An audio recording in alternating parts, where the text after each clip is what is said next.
ಓವರಾಲಿಂಗ್ house. ನೀವು ಇಷ್ಟು ಬೇಗ ಬರ್ತೀರಿ ಅಂತ ಅನ್ಕೊಂಡಿರ್ಲಿಲ್ಲ. ನಮ್ಮ ಮಗಳ ಅದೃಷ್ಟ ಇಷ್ಟು ಬೇಗ ಕುಲಾಯಿಸುತ್ತೆ ಅಂತ ಅನ್ಕೊಂಡಿರ್ಲಿಲ್ಲ. ಏನಾದ್ರೂ ಫಲಹಾರ ತಗೊಳ್ಳಿ. ಬೇಡ ಬಿಡಿ. ಪರವಾಗಿಲ್ಲ ತಗೊಳ್ಳಿ. ಬೇಡ ಬಿಡಿ. ಅಂದಾಗೆ ನಿಮ್ಮ ಮಗಳು ಈ ಲೈನಿಗೆ ಬಂದು ಎಷ್ಟು ವರ್ಷ ಆಯ್ತು? 1 ವರ್ಷ. ಫ್ರೆಶ್. ಏನೋ ಓದವ್ರ? ಓದಿದ್ದಾಳೆ.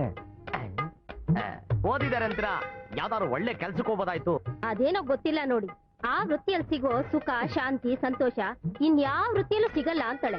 ಅವಳಿಗೆ ಹ್ಯಾಗ್ ಹೇಳ್ಬೇಕೋ ಏನೋ. ಅಲ್ಲ, ತುಂಬಾ ಜನಕ್ಕೆ ಮೇಂಟೈನ್ ಮಾಡ್ಬೇಕಲ್ಲ ಅಂತ ಹೇಳ್ತಿದೀನಿ. ವೃತ್ತಿ ಅಂದ್ಮೇಲೆ 4 ಇರ್ಬೋದು, 40 ಇರ್ಬೋದು. ಅದ್ ಬಿಡಿ.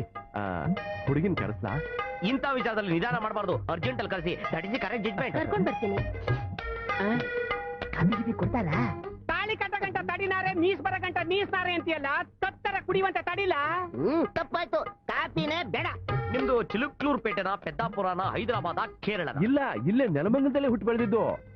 ಲೋಕಲ್. ನಾನು ಹುಡುಗಿ ತಂದೆ ಸೌಭಾಗ್ಯ ಅಂತ ಕರಿತೀನಿ. ಆಕೆ ಹುಡುಗಿ ಚಿಕ್ಕಮ್ಮ ಸೌ ಅಂತ ಕರೀತಾಳೆ. ತಾವು ಹೇಗ್ ಬೇಕಾದ್ರೂ ಕರಿಬಹುದು. ನಾನ್ ಬೌ ಅಂತೀನಿ.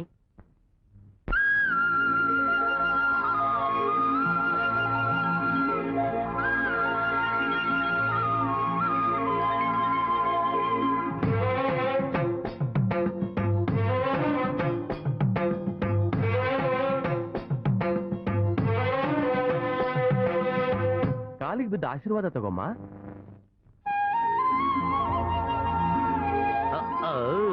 ಪಟಾಕಿ ಸೂಪರ್. ಹಾಗಾದ್ರೆ ಮುಂದಿನ ಕಾರ್ಯ ಆರಂಭಿಸೋಣವೇ? ಏನ್ ನೀವು ಎಲ್ಲಾರ ಮುಂದೆ ಹೇಳ್ತಾ ಇದ್ರಲ್ಲ, ಆಮೇಲೆ ತಪ್ಪು ತಿಳ್ಕೊಂಡ್ಬಿಡ್ತಾರೆ. ನನ್ ಮಗಳು ತುಂಬಾ ಚೆನ್ನಾಗಿ ಹಾಡ್ತಾಳೆ. ಒಂದ್ ಹಾಡ್ ಕೇಳ್ತೀರಾ? ಅಯ್ಯೋ, ಎಷ್ಟ್ ಮನೆಗೆ ಹೋಗಿ ಹುಡುಗಿರ ಹತ್ರ ಹಾಡು ಕೇಳೋದು. ಹಾಗಾದ್ರೆ ತುಂಬಾ ಕಡೆ ಹೆಣ್ಣು ನೋಡಿದಿರಾ? 1 2 ಅವ್ರು ಎಷ್ಟ್ ಕಡೆ ಹೆಣ್ಣು ನೋಡಿಲ್ಲ. ನಾವೆಷ್ಟೆಷ್ಟು ಜಗ್ಲಿ ನೋಡಿಲ್ಲ. ಉಪೇಂದ್ರನ್ ಸಿನಿಮಾ ತರಲೇ ನನ್ ಮಕ್ಕಳು. ಈಗ ಮಾಡಿದ್ರೆ ಹೇಗೆ? ಹೇಗೆ? Just for change. ನಾನು ಹಾಡು ಹೇಳಿದ್ರೆ ಹೆಂಗೆ? ನೀವು ಹಾಡ್ತೀರಾ? ಆ. ಹಾಡಿ ಹಾಡಿ. ಅದು ಒಂಥರ ಚೆನ್ನಾಗಿರುತ್ತೆ. ಹಾಡಿ. ಆ ಚಿಕ್ಕಬಳ್ಳಾಪುರ ಚಂದ್ರಮ್ಮನ ಮನೇಲಿ ಆಡೋ ಹಳೆ ಆಡ್ನೆ ಆಡ್ಬೇಡಿ. ಒಳ್ಳೆ ಸೂಪರ್ ಹಿಟ್ ಆಡ್ನೆ ಮುಂಜಾನೆ ಮಂಜಂಗೆ